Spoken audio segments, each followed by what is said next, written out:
শান্তির পায়রা, এটাকে বলা হয় শান্তির প্রতীক। এই কবুতরের বৈজ্ঞানিক নাম হলো কলম্বো লিফিয়া।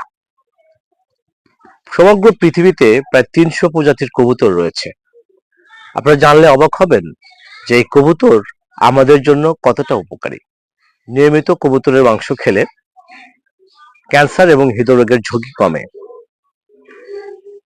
নখ এবং চুলের স্বাস্থ্য ভালো থাকে, কিডনি এবং লিভারের কার্যকারিতা বৃদ্ধি পায়।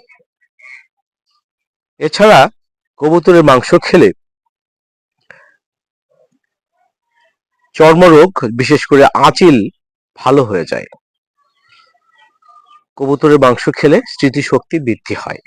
আমরা এই কবুতরকে উন্মুক্ত প্রাকৃতিক পরিবেশে আমরা পালনের চেষ্টা করব এবং একে সম্পূর্ণ প্রাকৃতিক খাবার দেওয়ার চেষ্টা করব।